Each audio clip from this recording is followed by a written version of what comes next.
Hey guys, welcome to Bowhunting Soul. Okay, out today again with the Black Hunter. I'm really enjoying shooting this bow. Trying different arrow setups for it. So I got 45-pound limbs for this one, just to kind of get it in tune with the other arrows that I have basically, right? So I've got 50-pound limbs now and I've got 45-pound limbs. I'm really enjoying the 45-pound limbs. I just shoot them better. Sorry, I'm a light poundage guy. You know, I'm never gonna be, although I do have my Mushin up there, somewhere over there that I'm shooting, and that's like a 52-pound bow and I'm pulling like 49.50 on that one. But back to this one, right? Did an initial review on the Black Hunter and basically been trying to get a good arrow set up for it. So looks like back to the woodies here, right? This is a Sitka spruce 55-60 spine, and it's 30 inch, I believe, from the back of the point to the knock groove. Okay, 125 grain tip. 160 is definitely too stiff, is too weak. They fly sideways. That's just, you know, what it is. If we're looking for a broadhead, here's my stumping one here, but this is that's a 125.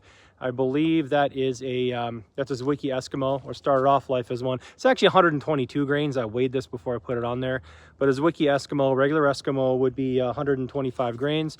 So that's what's going to go on here. This is you know, it tuned out pretty well. And actually, it's shooting really. It's a lot of fun to shoot. It's still got a little buzz, you know, when you it's not the quietest bow, even though it's a longbow. We'll step back here. But another thing I did is, remember, I don't know if I was in this video or the San Lita video where I was talking about the bulbousness of this. So this morning I just kind of sanded this down. It was just kind of feel it. You can tell I've been picking arrows out of the dirt into here when I grabbed it, right? So I wanted to get rid of that little, not even pressure point, I guess maybe. So I knocked down with a sander. I haven't had a chance to reseal this up yet or anything like that. I'm gonna knock that down. And if you're wondering, I'm gonna try that Duplicolor clear coat. I messaged Jeff Phillips and I said, hey, I know you said something about how you finished yours after you sanded it, and do you remember what it was? And he's like, yeah, use that Duplicolor stuff. They sell it like, I don't know, O'Reilly's or AutoZone or something like that, car auto places. So anyway, so I knocked that down, and I also did a little bit on the grip here. It was a little, I wouldn't say it was a rounded grip, but it was more rounded, and I felt I could knock off just a little bit on the flat spot right here to make it a little more flat spot. And oh boy, you know, I love it. It's still pistol grip, right? And I'm not much of a pistol grip shooter anymore. I like this to be a little more filled in and more like, you know, lower wrist kind of thing. But I can't go low wrist enough without compromising. I mean, you'd have to take, believe it or not, like, it doesn't seem like it, because trust me, I've screwed up other bows before trying to do this, and you got to take away way too much here to be able to effectively even make a dent in how it feels. And when you do that, you just weaken the riser too much. I don't think you can lower it too much. It is what it is. It's a pistol grip, but this flat spot here helps out tremendously, and this little knocking off this thing helps tremendously. So this it's a fine shooting bow, man. It's I wouldn't say it's really fast, because this arrow is only about, what are we at here with this arrow? We are probably 5'10", I think, hovering over 500 grains. I'm trying to remember, because with the oh man, I'd have to think about it. Sorry, it's over 500. I think it's about 520. Yeah, it's about 520, because with the, no, maybe it's closer to 550. I don't know. Maybe I'll leave it in the notes below. I really can't remember. But I mean, it's more than enough. More than enough. 45-pound limbs. It shoots fine. It shoots smooth. The draw is smooth. The draw feels really smooth. There's no stack or anything like that with the draw that's a problem or anything like that. It's just not the quietest bow still. You can still, you know, feel, you know, when you shoot, I don't know whether it's the, whatever core is in here in the limbs or whatever. And it's just, but again, we're talking about a $110 bow, you know. And the only other gripe, and it's a really stupid gripe, is, see on here, I don't know if you can see this little notch, not even a notch, right at the string groove, right where the tip overlays, right here. Okay, it's not a There you go. You can see that little lip.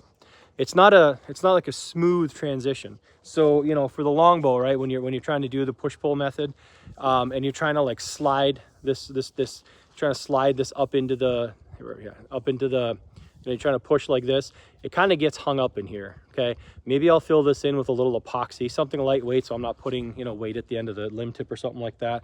Or maybe I'll just leave it, because then you got to do more of this, like push with your palm.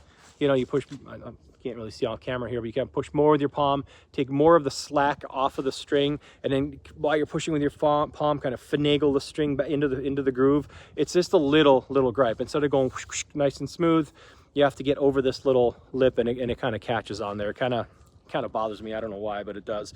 But, you know, again, not too much can bother you with a $110 bow. So anyway, not really gonna do, you know, maybe I'll do some shooting on this one. I don't have my tripod here, so it'd be kind of tough to get some good shooting angles, but we'll see what we can do. But yeah, basically these 125 grain tips working great.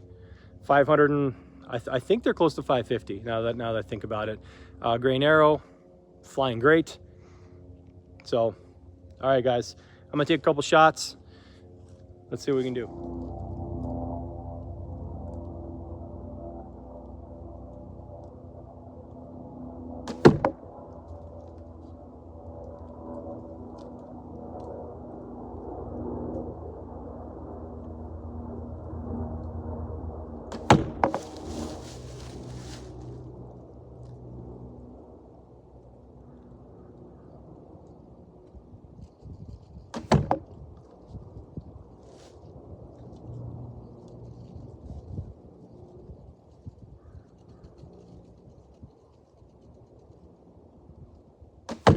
Hope you can hear how good that arrow flight is.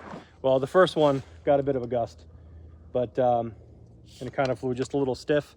But this is the ticket. I'm gonna keep shooting.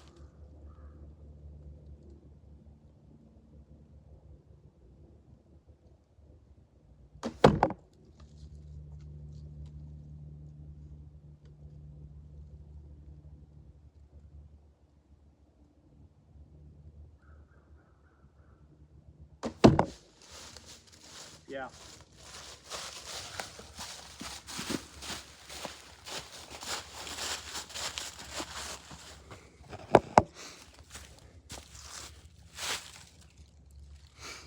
I mean, can't really ask for much better than that. I suppose you could be stacking them on top of each other, but that's more the shooter, right? That's more the guy behind the wheel, and right now guy behind the wheel is getting tired. So anywho, that's it. Just a quickie kind of setup thing, which means I'll probably do, you know, those Wiki Eskimos on this one. I might consider the deltas, the Wiki deltas, and I think they're 135 maybe. So that might be just a touch more. So I'm almost like in between. If I do everything perfect, 125s, laser. If I do everything perfect with 160s, it's too weak. If I do short stroke, the 125s feel a little stiff. So maybe like something in between, like just a little more grains up front, maybe just a touch more weight. 135s I think is what those are, the deltas. So who knows, maybe I'll try one of those. But anyway, just a little update. And I think I'm gonna take this, I think it's the sticker on there, that glue rack or whatever off of there, the Black Hunter thing. Just take that off of there. I don't like the way it looks. But otherwise, this is a fun bow. All right, guys, appreciate it. Thanks for watching. Leave a comment below. Like to know what your setup is, especially if it's a wood arrow setup anywhere near my specs, right? So it's a 45, 27, 28 rather. I'm pulling 27. This is actually about a 43-pound bow. I measured it at my draw. It's actually like closer to 44 at my draw, just a little off, but yeah, let me know below. All right, I'm gonna keep shooting. So it's a nice day out here. It feels like fall. It's spring, but it feels like fall, which is my favorite time of year. So I'm gonna pretend it's fall and that we're not headed into the nastiness of summer. All right, thanks guys.